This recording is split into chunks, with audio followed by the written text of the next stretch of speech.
I am 87 years old, and I want to tell you about the summer my own thirst lied to me, and I believed it.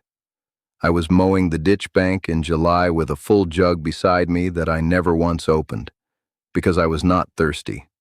I felt fine. I felt strong. By supper time, I could not tell my grandson what day it was.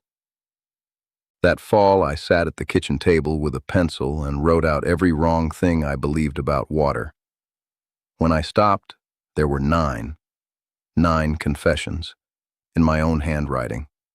I did not feel ashamed reading them back, and I did not feel proud. I felt honest. Sit down with me a while. Pull your chair in close, the way we used to around a stove that was almost out. I am not going to tell you that you are careless, and I will not tell you that your body has turned against you, or that this is simply what it means to get old. None of that is true, and none of it is the thing that nearly took me that summer. What happened to me is quieter and stranger than any of it, and once a man understands it, he can work around it for the rest of his days. My grandmother said a thing to me when I was a boy that I did not understand until I was past 80. We were watering the horses at the tank.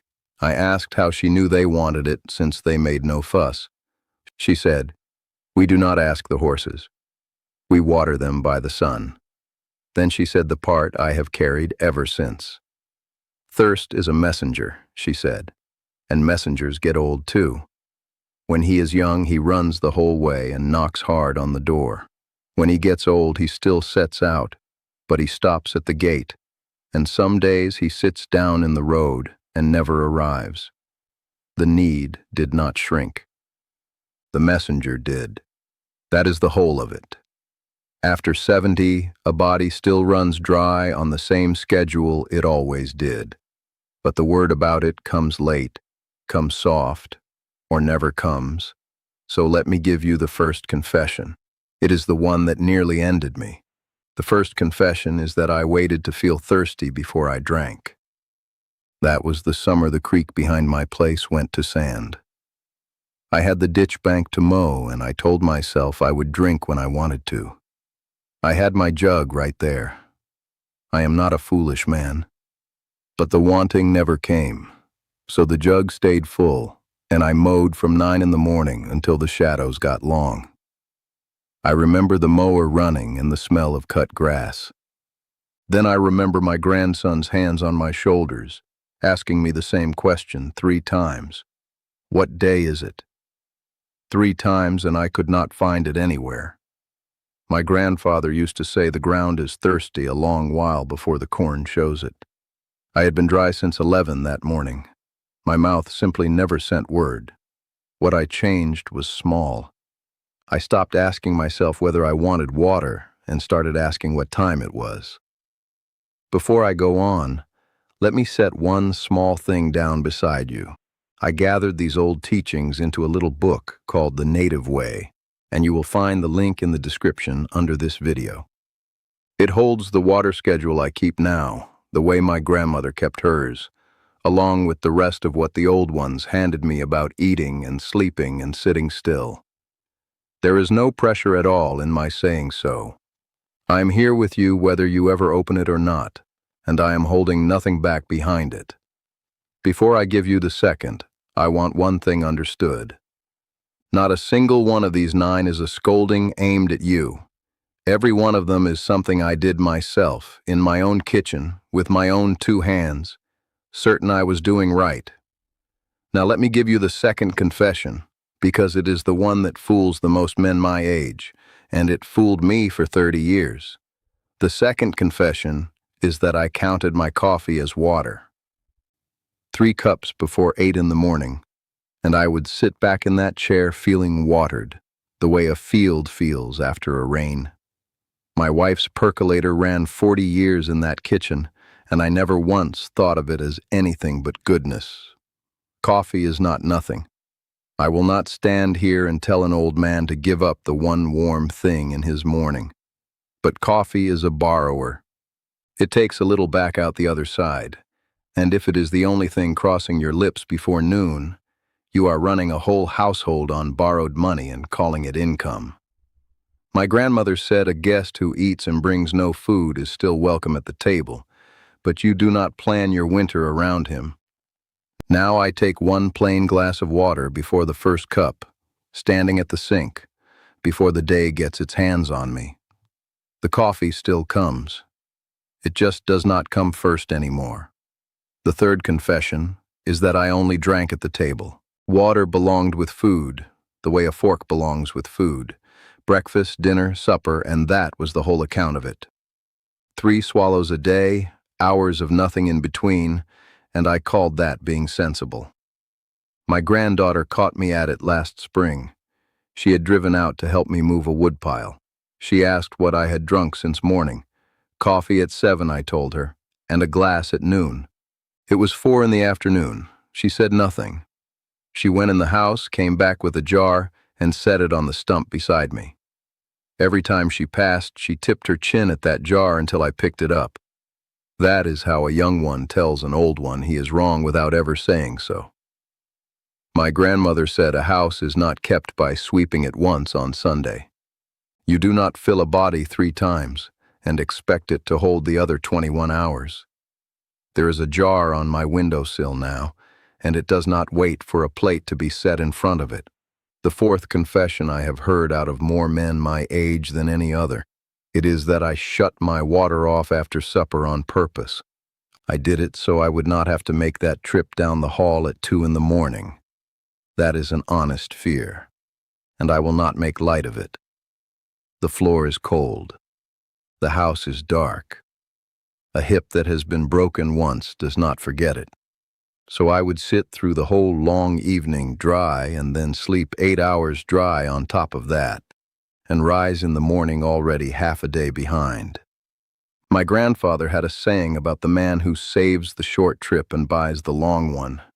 He meant a shortcut through the timber. It fits me well enough. I saved myself the walk down the hall and bought a ride to town with a light on top. Here is what I do instead.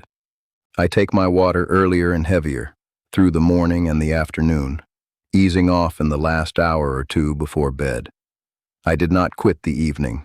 I moved it forward into the day, and I put a low light along the baseboard, because the real danger in the dark was never the water, it was the dark. The 5th confession is that I judged the whole matter by my mouth.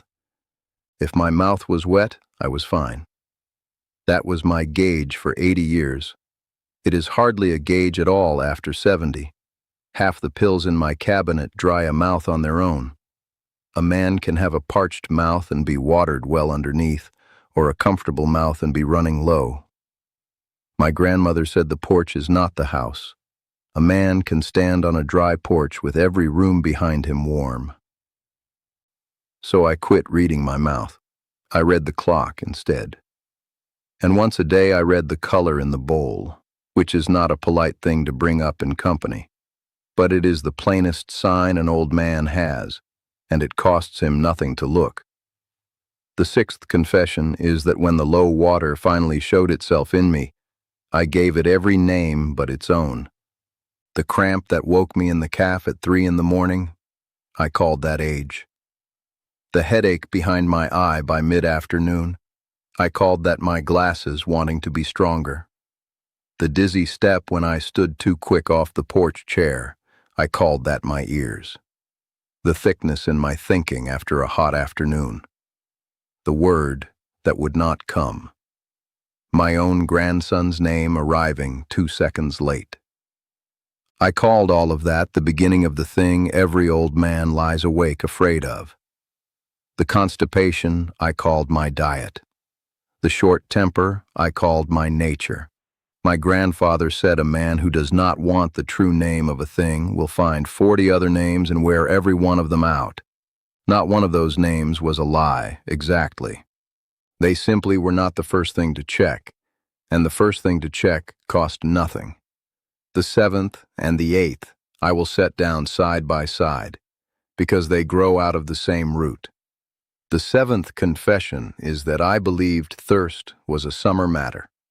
Come November, I would go a whole day on 1 cup of tea and think nothing of it.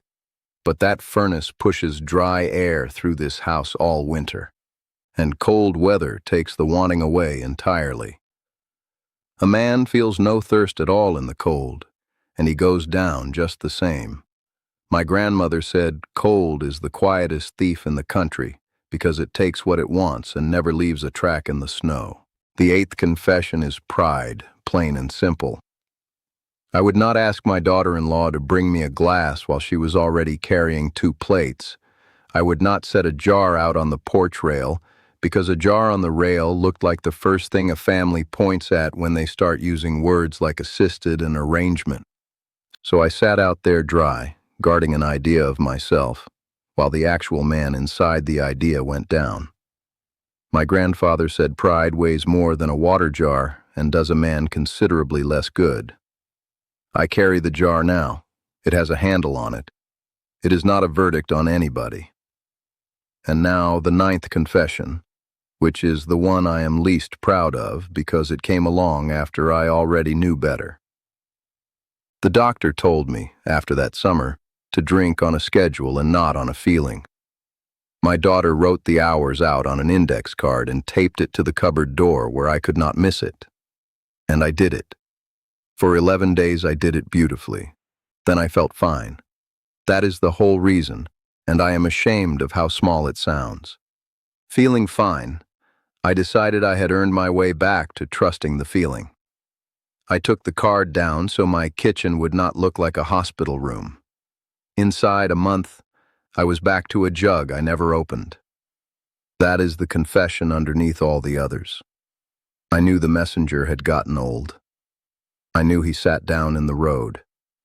And I handed him the decision all over again, because I wanted, more than I wanted to be well, to be a man who did not need a card taped to a cupboard door. My grandmother said a rope you tie only when you happen to remember is not a knot. It is a decoration. The card is back up. It is not a handsome thing to have in a kitchen. But it does not get old, and it does not sit down in the road, and it has never one time told me I was fine when I was not. I want to say something about that page of 9 before I gather it up. Writing those 9 down was not the same as hating myself for them. I want to be careful right here, because I know what a man my age can do with a page like that. He can turn it into a case against himself and read it back at 4 in the morning until he can barely stand himself. Every one of those 9 was a habit. Not one of them was me. A habit is a thing a man does. It has an hour and a place. It can be watched, and it can be set down. Waiting on thirst was something I did at 9 in the morning in a hayfield. It is not a flaw in the make of me. Counting coffee as water was an error in my arithmetic, not an error in my character. Shutting the water off at 7 at night was a careful man solving the wrong problem. That is the difference I would like you to keep. A behavior can be noticed. A verdict on your own soul cannot be. If I had decided that summer that I was simply a careless old fool, there would have been nothing left to do about it, because a man cannot rearrange what he is.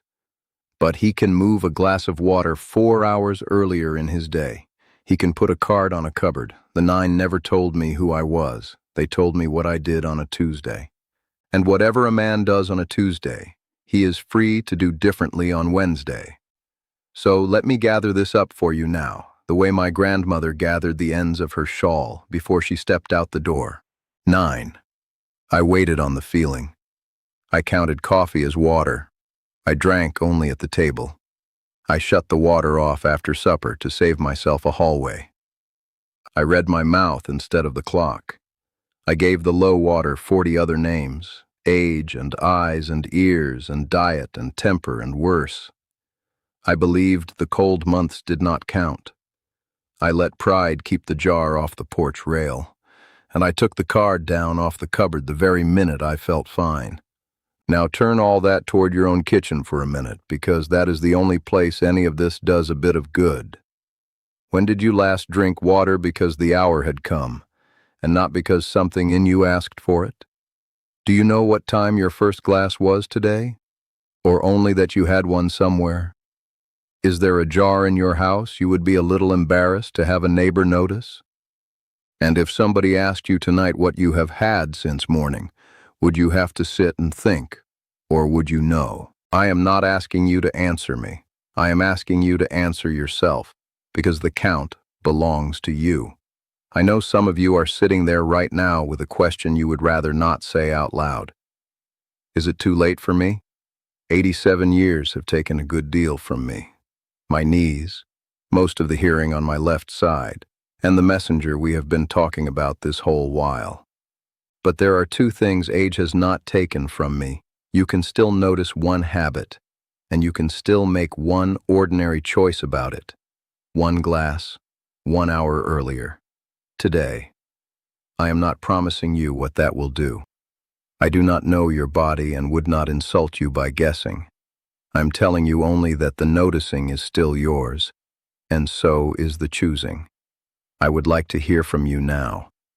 Of those 9, tell me which number landed closest to your own kitchen table. Just the number is enough, down in the comments, and I will read it, because I read every one that comes to me. And if this sat well with you tonight, come back and sit with me again tomorrow. I will keep the chair across from mine empty for you, and there is always more water in the jar than one old man needs. Go easy on yourself today. Drink before you want to.